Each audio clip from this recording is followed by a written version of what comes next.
Hello everybody and welcome to a video in my series on Tudor England 1485 to 1603, specifically aimed at helping A-level students doing the AQA A-level unit 1C. Today we're continuing to looking at Henry VII and we're going to look at the key question: how did English society and economy change and with what effects? And this is going to involve looking at two different bullet points. Some of the stuff crosses over with some of the other bits we've seen in other aspects of Henry VII. So let's have a crack on and see what we've got. Well, the first bullet point we're looking at is the society one. And in this, we're looking at churchmen, nobles, and commoners, regional divisions, social discontent, and rebellions. And I'm going to break it down and take that kind of bit by. So if we start off with the structure of society and all the different bits in it.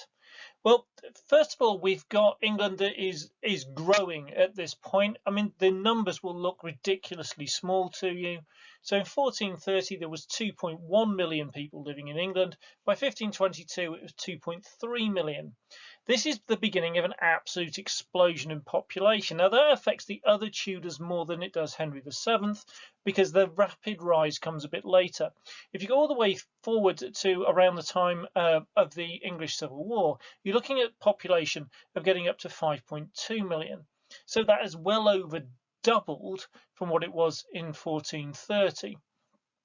So we're going to see a lot more of that impact later on in the Tudors, but it is worth knowing at this point population is growing. So I've done a very kind of rough version of society on here. So at the top we have the monarch. Now there had been a kind of a closing of the gap between the monarch and the nobility during the War of the Roses, but one of the things that we've seen in terms of consolidation of power is Henry manages to firmly re-establish that gap. Now there were about 55 noble families. The nobility generally owned massive amounts of land. They were the senior figures at court. They often would hold key positions in the government, and they through their wealth and their standing, they had a lot of power. Almost as powerful were the archbishops and the bishops. They also had a seat in the House of Lords, just like the nobility did. Some of the top abbots would be in this group as well. So we've got kind of the power, the lay power on one side, and we've got the power of the clergy on the other. And again, bishops, archbishops had a tendency to find positions high up in government, as well as their power through the church. Church appointments at this point are controlled, as we saw in the religion section, are controlled largely by the king. Now, as we go down, we've got a growing group. This is going to be particularly significant again later in the Tudor period. There's growth of the gentry. They're landowners. They own reasonable amounts of land. They're not as wealthy as the nobility. They're not ennobled. They don't have titles, so they're not earls and dukes and barons and all that kind of stuff. But they are still wealthy landowners. They're going to become a particularly important part of Tudor history when we get onto Henry VIII and into Elizabeth. But they are a group that are already there under Henry VII. Then, as we go lower down the scale, you've got some of the middle classes, so professionals, merchants, things like that, and some of the towns, notably London is significant size, and there's other towns growing, such as Norwich and Bristol. And we also see at this point the kind of the yeomen, and these are minor landowners that very kind of step below the gentry, and they might employ a couple of people and things like that. But again, it's that step up from the bulk of our people who are at the bottom, who are the peasantry, and they are about 2 million of the 2.3 million population. And about 50% of them, so about half of them, are living under the poverty line. So at the very, very top, you've got the monarch and the nobility. You're going to be incredibly wealthy. And at the bottom, you've got the vast majority of the people who are very, very poor, almost all of whom live in the countryside, though there is a growing number of towns and people living in them. Now, the other people I haven't mentioned down here is below our archbishops and bishops and deacons, we've got our main part of our clergy. There's about 35,000 who are like priests, and about 10,000 who are monks and friars, things like that. So we've got about 45,000 clergy in total, which is a reasonably significant chunk out of a 2.3 million population, which shows how significant religion was in society. So we've got, it's essentially based, well, it's still essentially the old feudal system that existed in the Middle Ages. Some of the ties in feudal duels are loosened slightly, but essentially we've got a strictly hierarchical society, very much triangle shaped, with a big bulk at the bottom and very, very small numbers higher up. Right, there are regional differences across England at this time, and essentially the king's power varied from region to region. The area in and around London was probably where he had the strongest control, so the south, southeast, and Eastern England was particularly significant at this point, very important for the cloth trade. And those areas like East Anglia and Suffolk, again, would have been areas where the king's control was relatively strong. There are areas where it is much weaker, and areas where there are risks of invasion and difficulties in communication down from where the crown was. So, for example, up in County Durham, you have the Palatine of Durham, with the bishop, where the Prince Bishop is in control, and he's like a semi-independent ruler of that area, very important position. We have then in Northern England, we've got control. Again, is a little bit more difficult, as you can imagine. Yorkshire, in particular, for Henry, who's from the House of Lancaster, is going to be slightly tricky. There was the Yorkshire Rebellion, and we see Henry trying to establish his control in the north by sending up the Earl of Suffolk to represent him, and he does that because Suffolk doesn't have a strong base of support there. So he can't rival Henry, but his position is completely beholden to Henry giving it to him. The other areas of real difficulty, we've got Ireland, where we see the clan chieftains who have a huge amount of control. The most important of these in the time of Henry VII is the Earl of Kildare, who was Henry's deputy in Ireland. Kildare it gets involved with the Simnel plot. Henry removes him, replaces him with Edward Poynings, attempts to reduce the independence in Ireland, brings in Poynings law. And ultimately, this isn't hugely successful, and we see Kildare restored to power in 1496. So Ireland is really beyond the pale. Ireland is an area that Henry VII kind of theoretically controls, but doesn't have a huge amount of power over. In Wales, his power is stronger. Restored the Council of Wales. It's led by Jasper Tudor, his uncle. Prince Arthur is honorary in control of Wales, given the title Prince of Wales whilst he's alive. And then we've got this Welsh border area known as the Marches, where the nobles have special privileges. And again, that's a way of maintaining control. Throughout England, you've got the Justices of the Peace. And again, this is bits we've looked at in the Power of the Monarchy in the government video. So if you need more detail on all of that stuff, go back and look at that. The major point of this in terms of regional division is the king's strength and power varies from place to place. The regions do different things economically, and they're in different positions in terms of not only their economic standing, but their loyalty to the king. One area that's not covered on here in terms of special control was Cornwall, and this is another area which is distant from London and has very different identity to other parts of England, and does rebel against Henry VII. In terms of social discontent and rebellions, well, I cover all the rebellions in the Power of the Monarchy video. So again, if you've not seen that, go back, have a look at that one if you want to have seen the rebellions in a bit more detail. The two big ones in terms of social discontent really are the Yorkshire Rebellion, which is largely created by a tax to pay for a war with France over Brittany. Now, this comes out of at a really bad time for the people in Yorkshire. They just had a really bad harvest. Brittany and France were a long, long way away. Henry Percy, the Earl of Northumberland, kind of pleads with the king to remove the tax. The king won't remove the tax. So he goes back to the north, where he is murdered by the rebels. The Earl of Surrey, we mentioned in terms of control of the north, is sent up there. He puts down the rebellion. The rebel leader flees off to Flanders, but Henry never gets his tax off Yorkshire. So he deals with it, but we can see how quite quickly social discontent, particularly where we've got this very poor peasantry population, if there's anything that makes life even harder for them, then you're likely to see discontent. And we'll see this throughout the Tudor period. The Cornish Rebellion is very similar, actually. It's in 1497. Parliament is trying to raise a huge amount of money for a war with Scotland, with James IV, and support for Warbeck. And the Cornish don't want to pay. Obviously, war with Scotland is an incredibly distant from Cornwall, even in the modern day, let alone in the Tudor world. And there is also there's lots of economic problems in Cornwall. Cornwall doesn't necessarily feel that level of support for Henry, and we see these 15,000 rebels marching on England. They stopped at Exeter to start off with, but we do end up with the Battle of Blackheath, so that we get a large number of rebels close to London, and they are crushed. Essentially, they can't match the power of the army that is raised.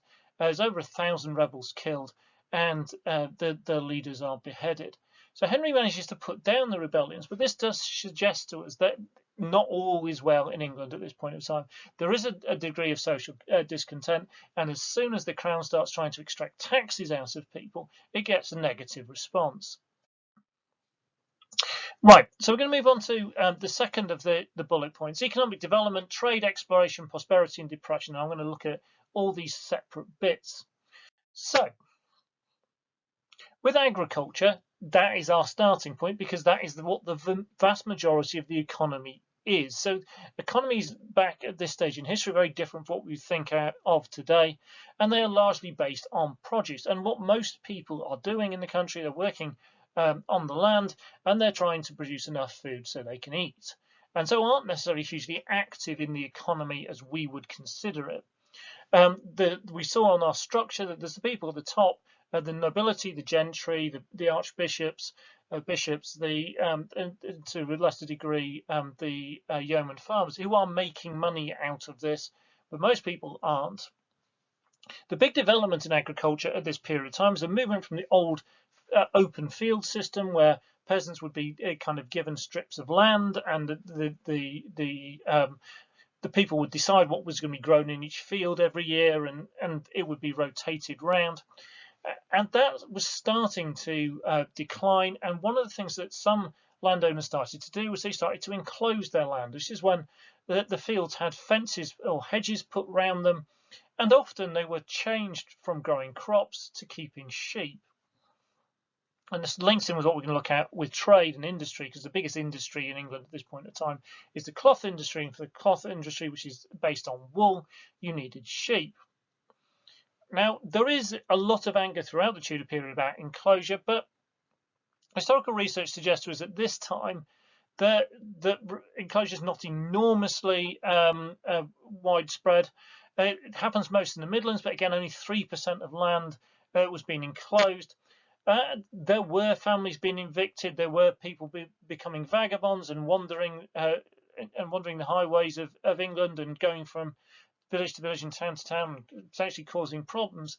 But we, again, the suspicion of a lot of historians is a lot of this stuff has been exaggerated, that actually a lot of the change to pasture to keeping animals and sheep, in particular sheep, had happened around the time of the Black Death, when there was a massive shortage of people. And now actually what was happening, and why there were peasants with nothing to do, was because the population was growing rather than because of the change with enclosure.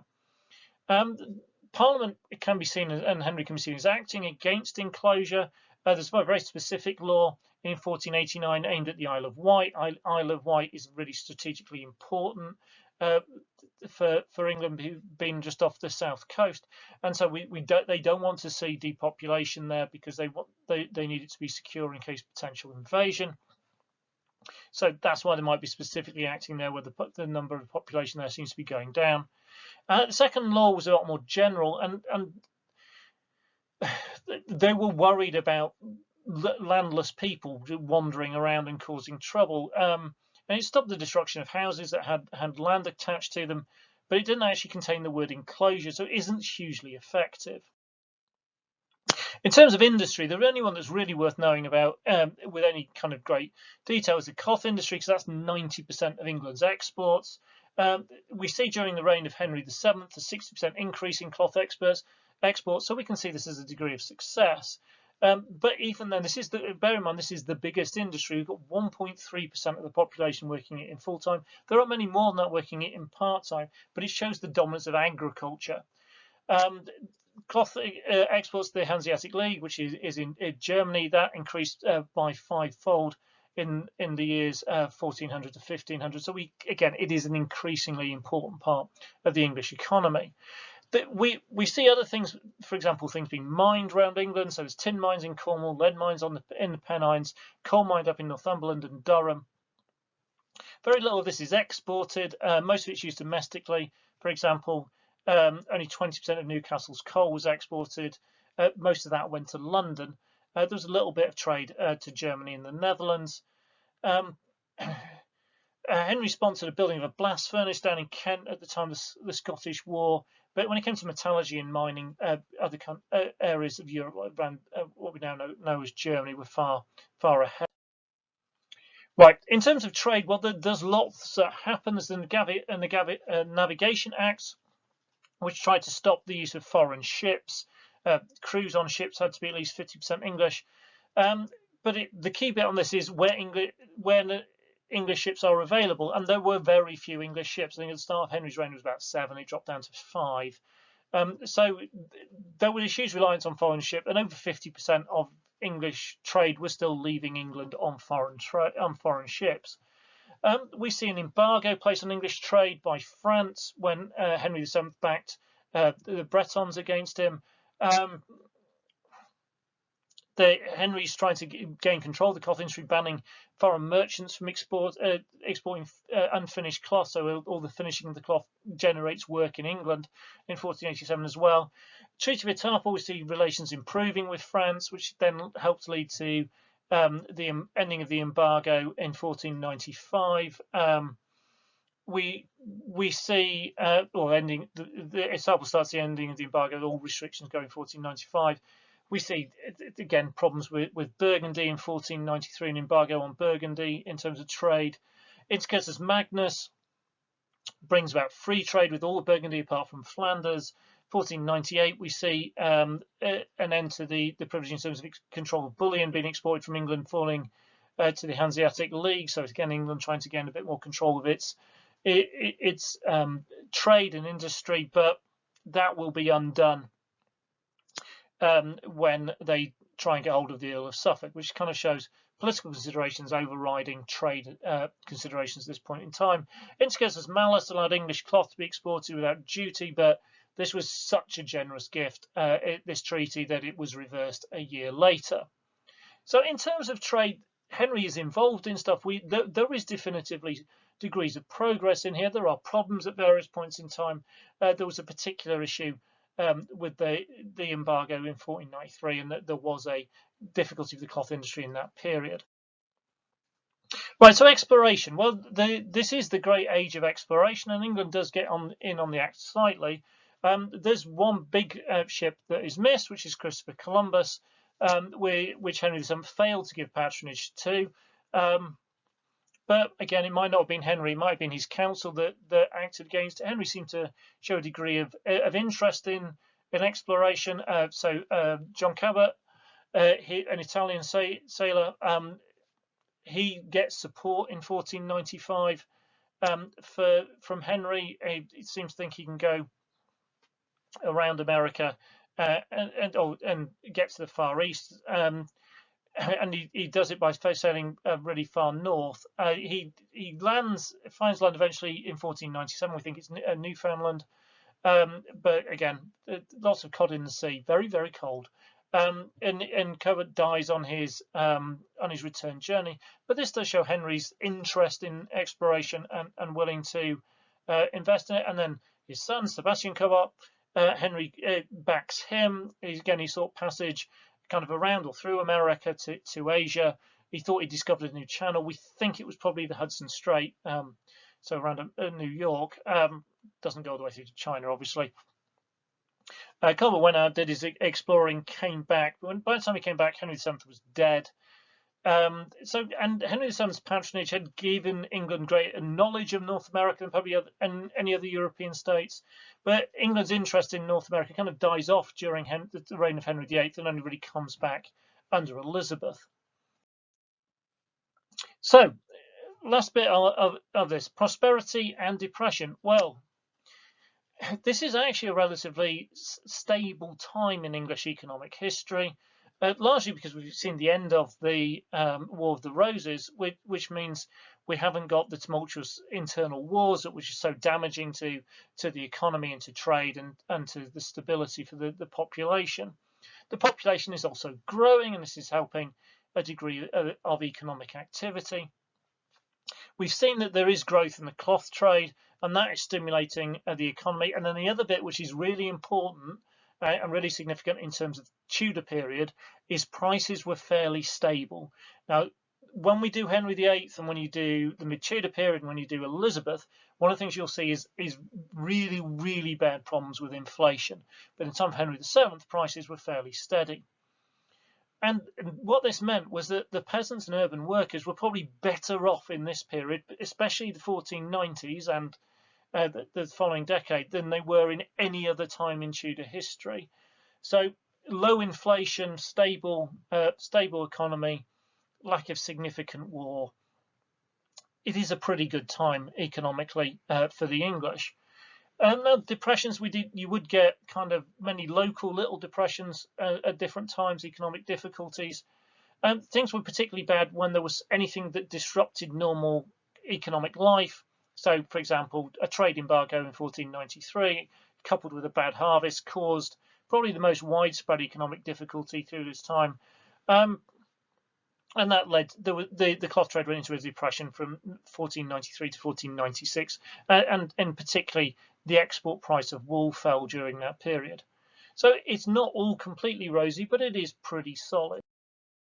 Right, thank you very much for watching. I hope that's given you some good ideas and some good information on those 2 bullet points and for that key question on the economy and society, often one that students find a little bit more challenging to dig stuff up because the books and things aren't fully rich with loads and loads of detail, or the internet's not rich with loads and loads of detail as it is on things like, I don't know, foreign policy or power of the monarchy. So a really important part of the course, and remember, with these, any one of these key questions is just as likely to come up. So something really important to know. Right, thank you very much for watching.